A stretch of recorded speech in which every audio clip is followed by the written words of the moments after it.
top. Do we just go around and do names right now instead of trying to do it on each part? Yeah, let's do it. I am Mitzi. We need to record it. It's recording. Go ahead, Mitzi, it's recording. Okay, I'm Mitzi Buses from Pennsylvania. And I'm on the Humanistic Manifesto side. Perfect. I'm Abby Smith from Anchorage, Alaska. I'm on the religious side. I'm Carly Lish. I'm from North Carolina, and I'm on the religion side. I'm Victoria Osterly. I am from Indianapolis, and I'm on the Humanistic Manifesto side. I'm Chriselle Shirtliff. I'm from Denver, Colorado, and I'm on the religious side. Okay, Carly, all right. do you want to go first? Yeah, sure. So, just tell me when, or do you just want me to start going? Go. Okay. So. Religion was and still is a major influence on our nation. Our forefathers created a governmental system that allowed for freedom of religion, freedom of speech, and freedom to pursue that which makes us happy. These are fundamental reasons our nation was founded.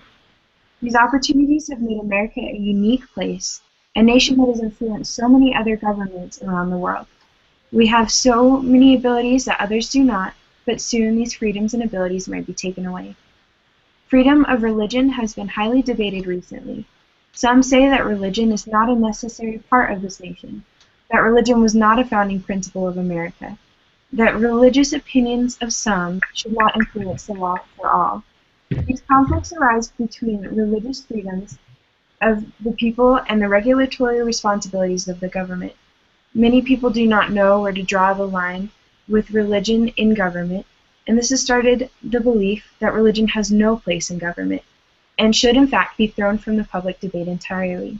Many people agree with this argument, but what these people do not realize is that once religion is taken out of the public square, all freedoms will be in jeopardy. We as a nation must realize that we the people are the source of the government's power. Our voices and opinions, no matter how different they may be, matter greatly to this nation.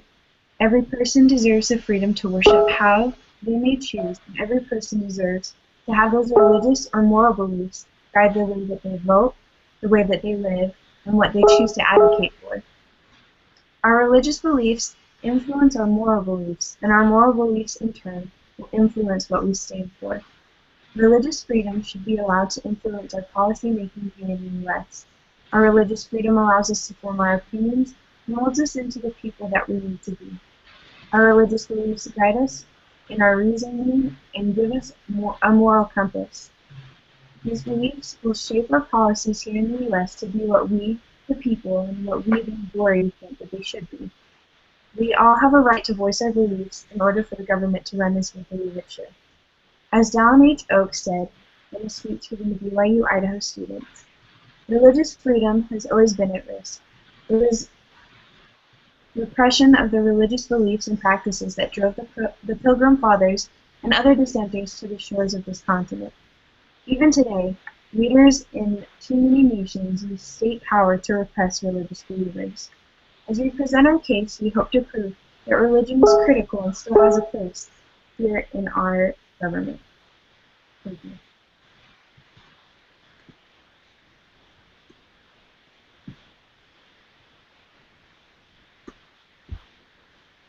All right, Mitzi, whenever you're ready, you got to take your microphone off or turn it back on. Got it. Okay. Okay. I'm ready. Go ahead. I appreciate this opportunity to share with you the vision and the purposes set forth by the Humanistic Manifestos and the urgent need we have to reshape our society so we can all live in peace, enjoying the rights we have as human beings. This good earth that we live in is in trouble. Nations are fighting against nations. Poverty is ever prevalent. The wellness of our natural environment is at risk, and the rights of individuals are being subjugated by outdated attitudes that suppress and confine progress. The writers and supporters of the Humanistic Manifesto number 2 declare that in order for humanity to survive, bold and daring measures must be taken. The ultimate goal should be the fulfillment of potential growth for each human personality, not for the favored few, but for all of mankind. A humanistic outlook will tap the creativity of each human being, providing the vision and courage for us to work together. The humanistic philosophy can provide purposes and inspiration that so many are seeking in order to bring meaning and significance into their lives. In the best sense, religion may inspire dedication to the highest ethical ideals. The cultivation of moral devotion and creative imagination is an expression of genuine spiritual experiences and aspirations, but we affirm that moral values derive their source from human experience. Ethics is autonomous and situational, needing no theological or ideological sanction. Ethics stems from human need and interest. Intelligence and the ability to reason are characteristics unique to the human race and are indeed our most effective instruments. But these instruments of reason and intelligence must be tempered by humility and virtue.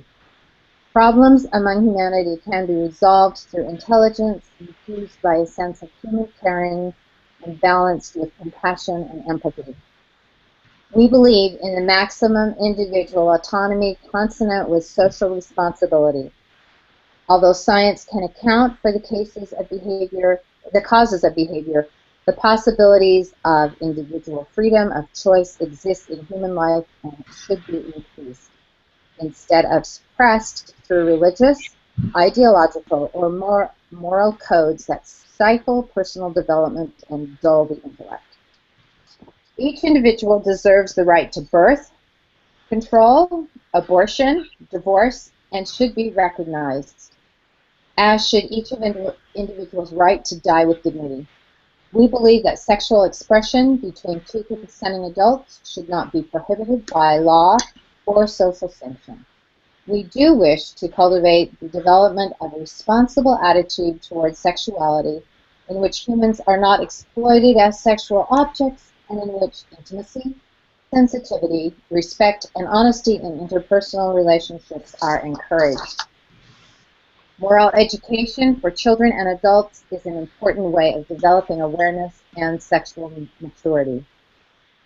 To enhance freedom and dignity, the individual must experience a full range of civil liberties in all societies. This includes freedom of speech and the press. All citizens should have the legal right of opposition to governmental policies, fair judicial processes, religious liberty, freedom of association, and artistic, scientific, and cultural freedom. All people should have a voice in developing the values and goals that determine their lives. Every individual has the right to universal education. Everyone deserves the opportunity to fulfill his or her unique capacities and talents. We promote diversity and abhor any form of prejudice or separation that alienates any set of people from another. We are critical of sexual chauvinism and believe equal rights and equal opportunities belong to both men and women. The world community must denounce violence and force as the method of solving international disputations. We must become a world community, removing boundaries and borders that separate us while honoring cultural pride and differences. The Humanist Manifesto is a statement consisting of 17 points that can help us rise above the shackles of yesterday, embracing technology, science, and philosophy that better meets the needs of each human being and the fulfillment of their personal dreams and aspirations. We hope to prove this during this debate. Thank you. You were exactly 5 minutes. Whew. Okay. So, the perspective of the religious, freedom is, are you ready, Mitzi? Sorry. Religious freedom is a vital human right. This is a right that is worth fighting for. In Mongolia, a woman named Anya and 20 others led a 5-day hunger strike. Her fight helped us to see one of the great fundamental principles of our Constitution, that people are the source of government power, and God is the ultimate source of power.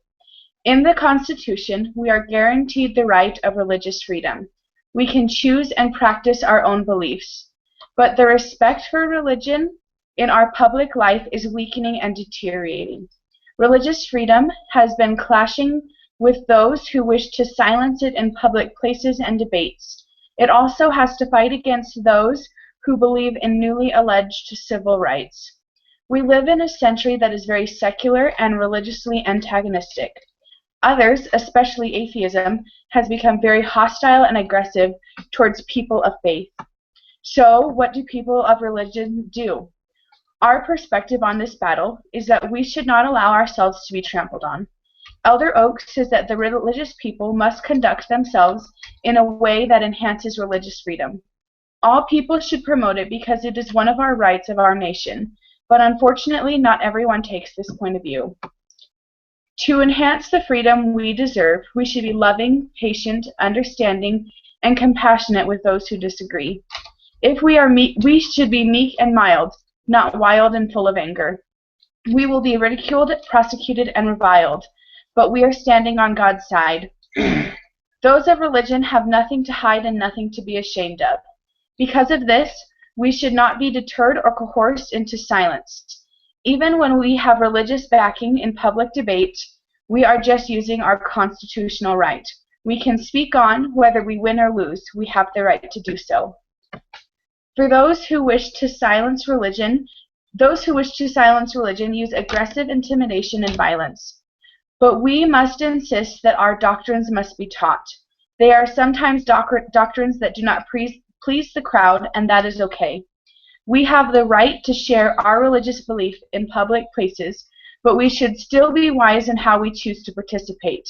We do not have to have secular justification for our beliefs. However, we are more persuasive when we frame our arguments and position in ways that are respectful to those who have different or no beliefs. Finally, when it comes to religious freedom, we must remember that just because a person has a set of beliefs, it is not enough to qualify them for public office. Religion and politics each have their role. It is separate and distinct, yet they do influence each other. Thank you.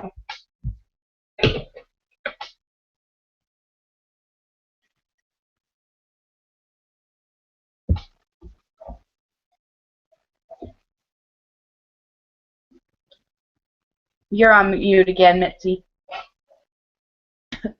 Sorry. Victoria, you ready to make a stance for us?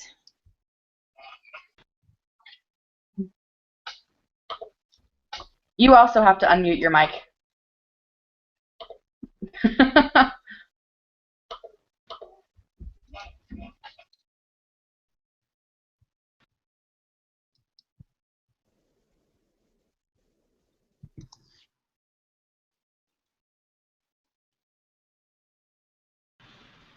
Oh my gosh, that was so weird. It wouldn't let me unmute it for some reason. Okay. You must have something really important to say. No, I super don't even know what I'm going to say. But Take it. I guess we'll go for it. I don't know. Ready?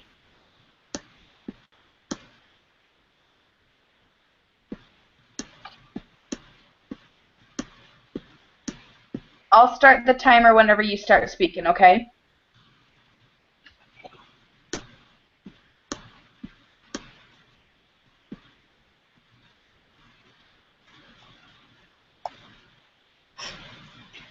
Okay.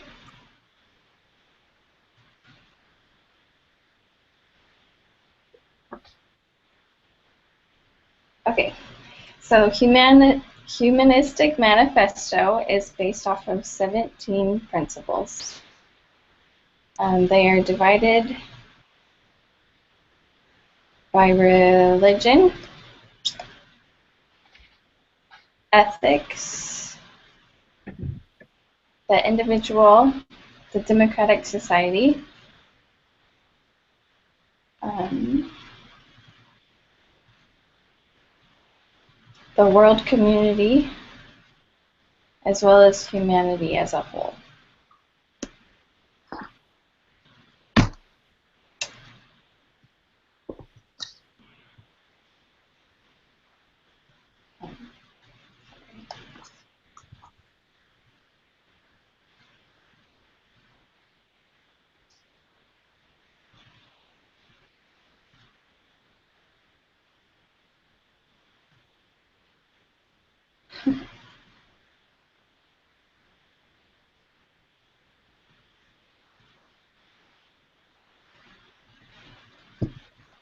Sorry.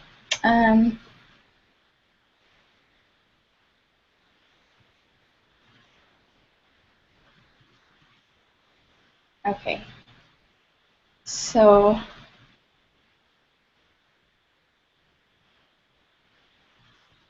we understand that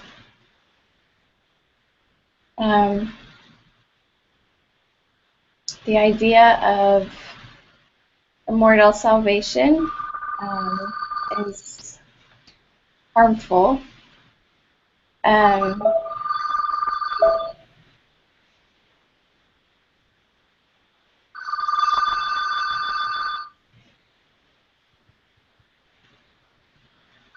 We went to, that'd be awesome. I just don't even know. You've reached the safe. We're sorry we missed your call.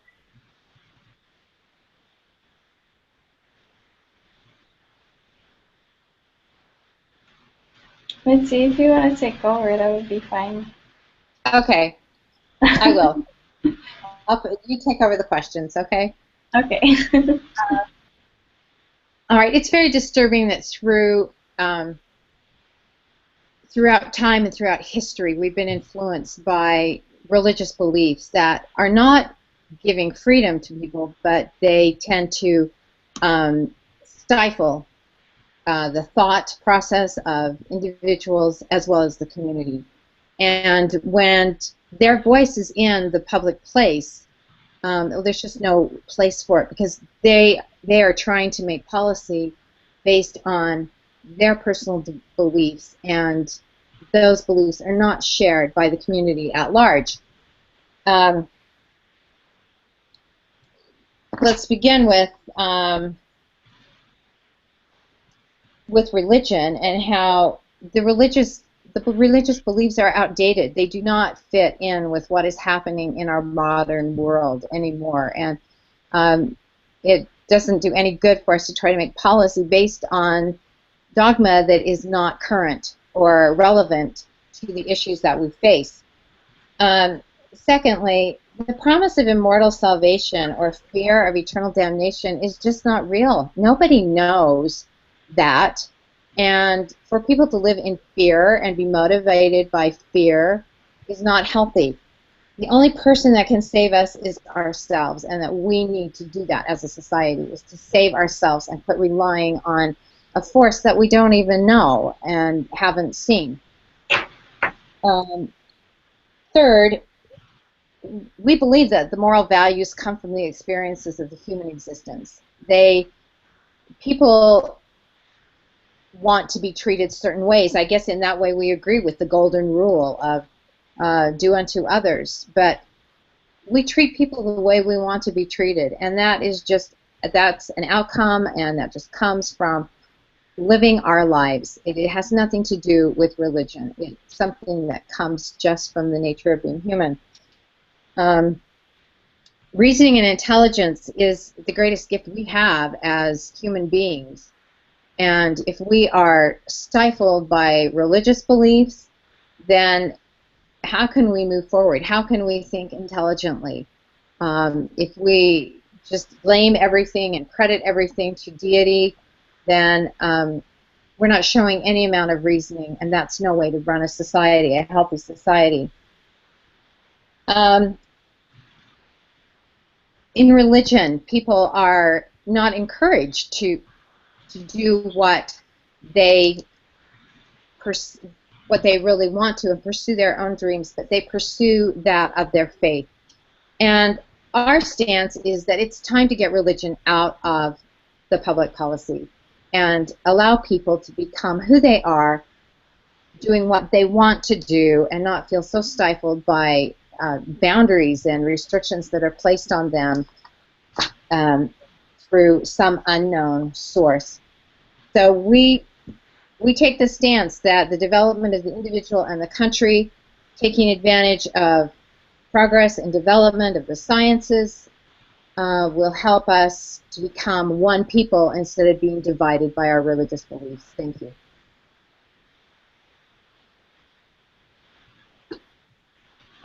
Great, thank you, Mitzi. So we'll go ahead and start the Q&A. I will time that, and I will let you know when there's 5 minutes, and then 1 minute, and then when we got to 15. Okay? If we go that long. Should we just take turns asking questions back and forth? Okay, Yeah. I thought, how does this work? Does it like take turns, or does one side go and then the next side goes? I don't know for sure, but we have 10 to 15 minutes total time. For both? So why don't we, sides? combined. So why don't we just go back and forth?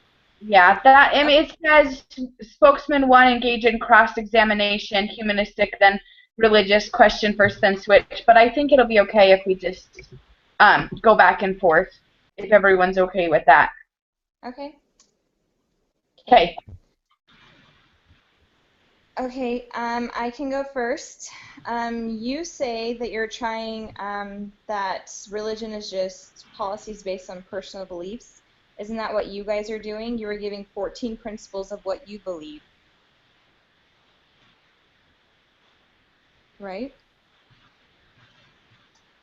Will you rephrase that question? I was listening to it from a different point of view. Sorry, so you said that religion is just trying to push out policies based on their personal beliefs. Isn't that what you're doing in the humanistic argument? You're giving 14 principles of what you believe? Well, the difference is that these 17 criteria were set by a group of different people from different backgrounds, and we are not claiming that they are beliefs from deity. They are from us. They are from us, the people.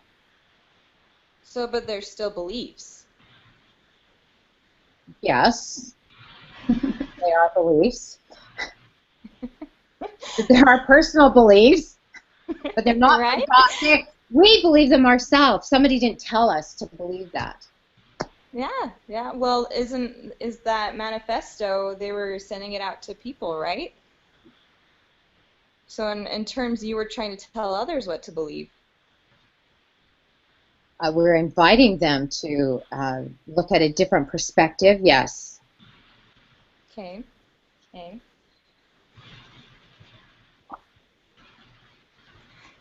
Victoria, have you got a question for him?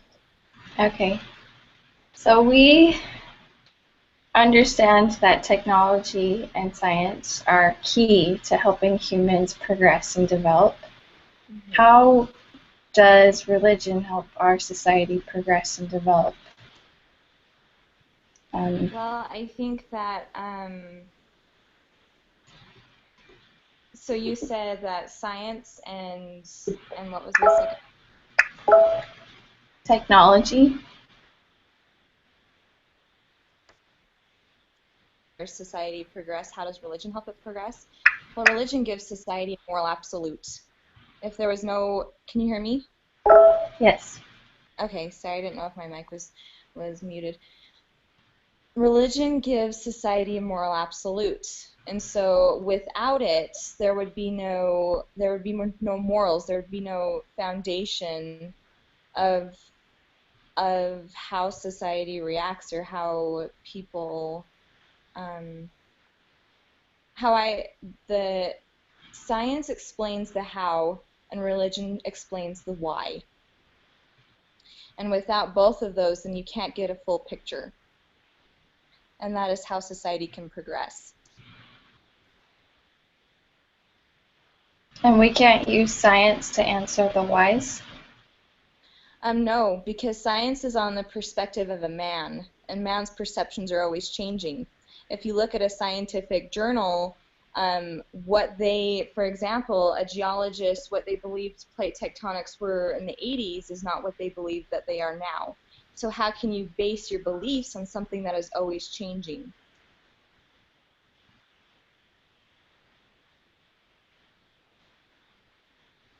Okay, so is that end of the question? Is it my turn again? I don't know how this You're works. fine. Go ahead. Okay, so okay, under the 6th paragraph, you contradicted yourself. It said, the time has passed for deism, modernism, and several varieties of new thought. In the 2nd paragraph on the left-hand side, it says, the time has come for widespread recognition of radical changes in religious beliefs throughout the modern world. Isn't that a contradiction? Are you referring to the 1st and the 6th paragraph of Manifesto 1 or Manifesto 2? The Manifesto one. Okay. So I'm sorry, ask the question again. I didn't know where you were. So it said, the time has passed for deism, modernism, and several varieties of new thought. In the 2nd paragraph, it says the time has come for widespread recognition and the radical changes in religious beliefs throughout the modern world. So it's the 2nd paragraph.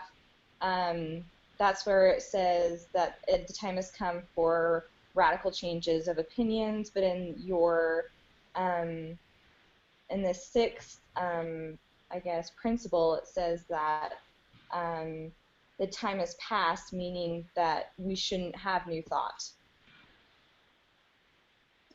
I think that you're misreading that because that they oh dear. We're not talking about the change of new thought. We're talking about the change of religious thought needs to be changed. It's not just thought. It's religious thought that needs to be changed.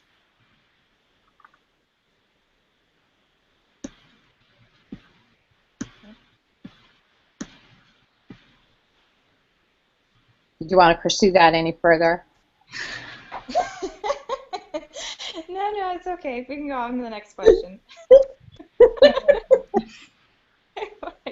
Did you have a question? Sorry, I saw someone's hand. 5 minutes.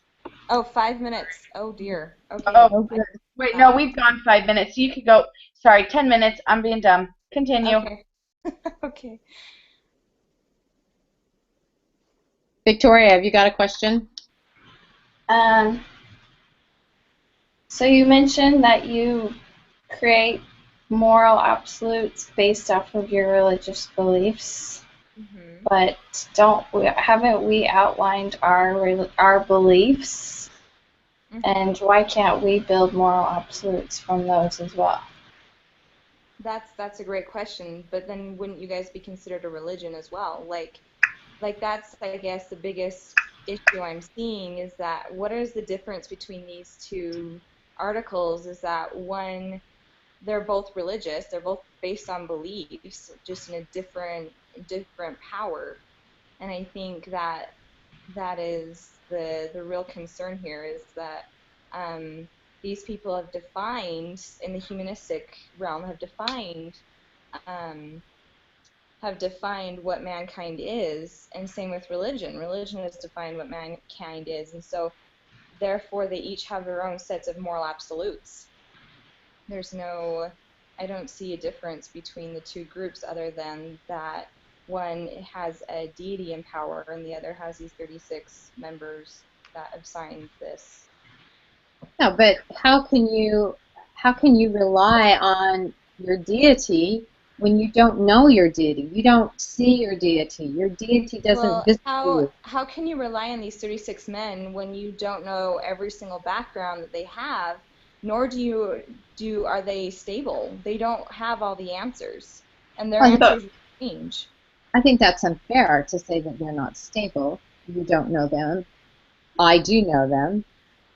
Well, they're not stable as in that science has proved that it'll always change, and so their thoughts and opinions will always change. And don't the thoughts and opinions of God always change? Churches are changing all of the time. There are many churches that used to teach against homosexuality, and now they're embracing it. what continuity is that? What stability is that in your religion? Well, I think it goes back to the credibility behind the person. You know, like, who are you looking to toward for your God? We are looking towards a deity, a God that actually does exist and does talk to us, But and how? looking towards a man. What? But we can. How are we supposed to know that God exists? What if we don't believe in God? Shouldn't we rely on man because not all of us believe in God? Shouldn't you rely on man because all of us believe? Wait, say that again. I'm confused. But what about those of us who don't have that belief in God? You're saying you. Well, I'm saying kind of that there shouldn't be, like, for instance, you guys put in here in this manifesto in section 14 that there needs to be a socialized and cooperative economic order must be established to the end that the equitable distribution of the means of life possible, meaning that there needs to be someone to rein in people. So what makes you guys think that you guys can have your person be the person to rein that everybody in versus God? Why can't we have our God? Why do we have to believe? It goes both ways. You know, like you say, why do we don't believe in God? Well, we don't believe in what your guy has to say either. So are you proposing that your God should be the leader of the world, of the nations, that he will be the ruler instead of us electing somebody of the people to be our ruler? Well, it doesn't say in here that you guys will elect somebody. As a matter of fact, it says But is that that what you would like, is to just elect your God to be the ruler of our nation, of our country? no, that's not what I said. Oh, I wasn't listening. I'm sorry.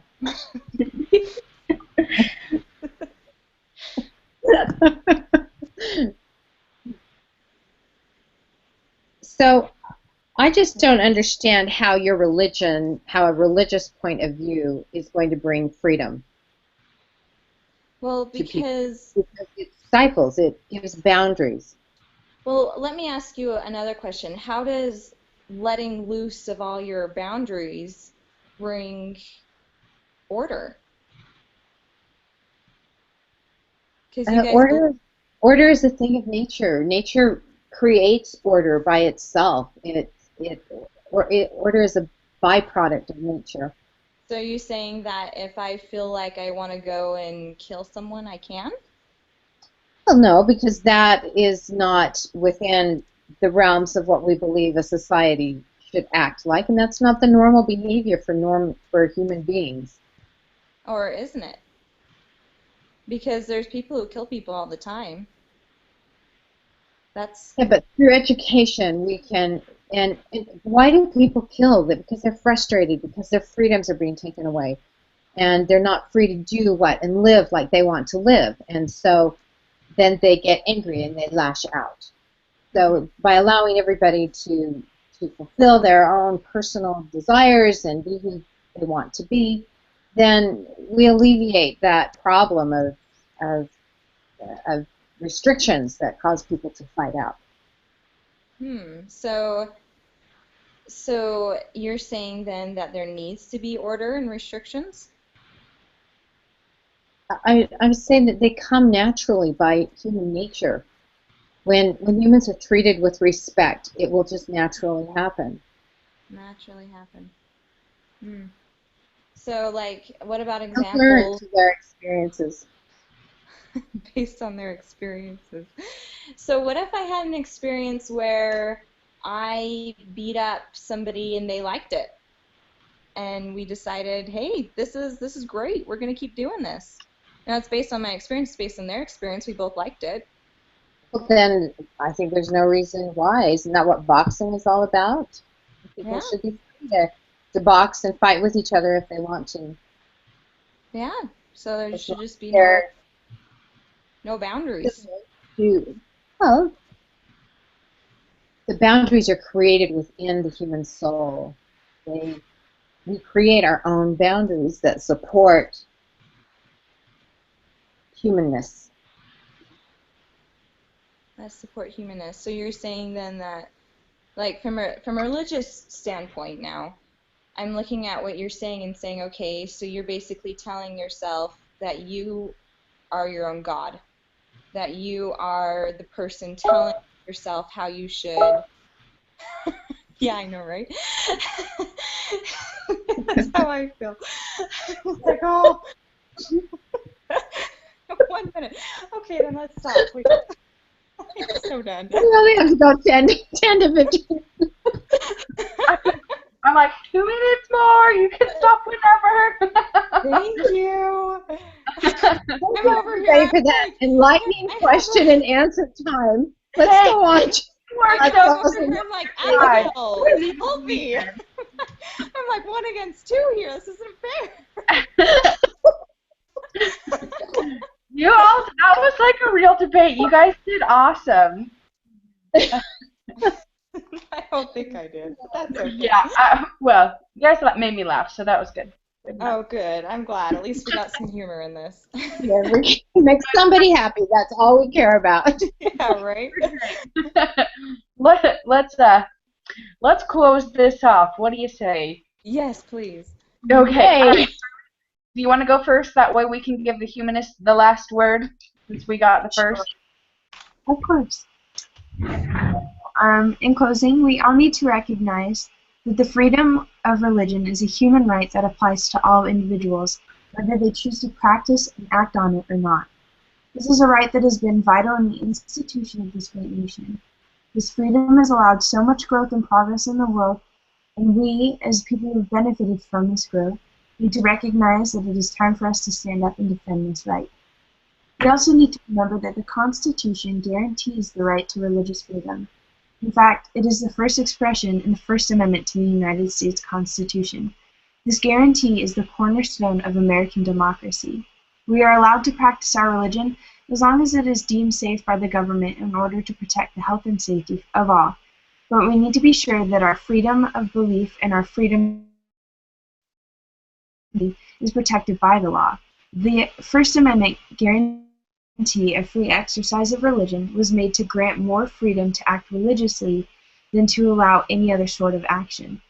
The First Amendment reads, "Congress shall make no law respecting an establishment of religion or prohibiting the free exercise thereof."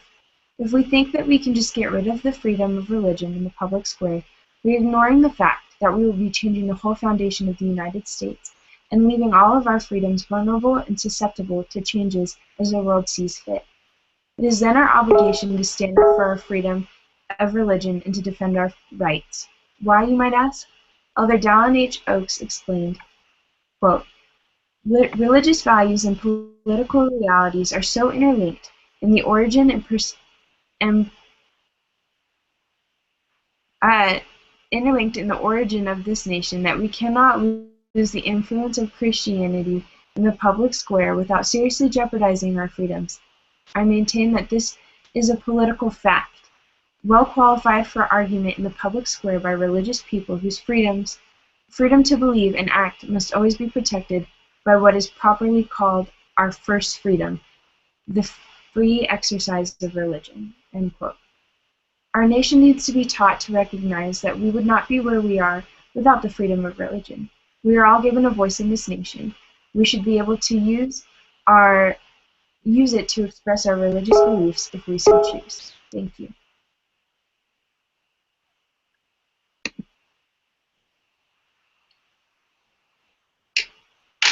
Okay, you ready? Yep, For my go ahead. statement. All right. If we look closely at the history of civilized society, it is substantially marked by war between tribes, nations, and even brothers. These wars, for the most part, have their genesis in religion and ideology. It is this very ideology that causes mankind to be pitted against another. The wars we are fighting in the Middle East today started millenniums ago by people who claimed that God gave them a certain land for their inheritance. When another people occupied it, they proceeded to annihilate the inhabitants of that land. It was people from Europe feeling that their religious freedom was so precious they fled their native lands and came to a new land, bringing disease and destruction to native people of the American continent. Children rebel against their parents. Hate crimes are committed on university campuses. Riots break out around the world, all in retaliation of religious dogma that inflicts restrictions on progress and personal expression. It is time to put a stop to all of this. In closing, I would like to repeat the conclusion of the manifesto, the Humanist Manifesto 2. The world cannot wait for a reconciliation of competing political or economic systems to solve its problems. These are the times for men and women of goodwill to further the building of a peaceful and prosperous world. We urge that parochial loyalties and inflexible moral and religious ideologies be transcended. We urge recognition of the common humanity of all people. We further urge the use of reason and compassion to produce the kind of world we want, a world in which peace, prosperity, freedom, and happiness are widely shared. Let us not abandon the vision in despair or cowardice. We are responsible for what we are or will be. Let us work together for a humane world by means commensurate with humane ends. Destructive ideology differences among communism, capitalism, socialism, conservatism, liberalism, and radicalism should be overcome. Let us call for an end to terror and hatred. We will survive and prosper only in a world of shared humane values. We can initiate new directions for humankind. Ancient rivalries can be superseded by broad-based cooperative efforts. The commitment to tolerance, understanding, and peaceful negotiation does not necessitate acquiescence to the status quo, nor the damning of a dynamic and revolutionary force. The true revolution is occurring and can continue in countless nonviolent adjustments, but this entails the willingness to step forward onto new and expanding plateaus. At the present junction of history, commitment to all humankind is the highest commitment of which we are capable. It transcends the narrow allegiances of church, state, party, class, or race in moving toward a wider version of human potentiality. What more daring a goal for humankind than for each person to become an ideal as well as practice, a citizen of a world community? It is a classical vision. We can now give it new vitality. Humanism, thus interpreted, is a moral force that has time on its side. We believe that humankind has the potential, intelligence, goodwill, and cooperative skill to implement this commitment in the decades ahead. Thank you very much. And I'd like to bear my testimony that I don't believe a word of it. You were giving a pretty good argument, though, Mitzi. I have to admit, I was floundering there. I was like, somebody help me. Yeah, you really have fun. I was feeling that way. Okay, I'm going to stop the broadcast.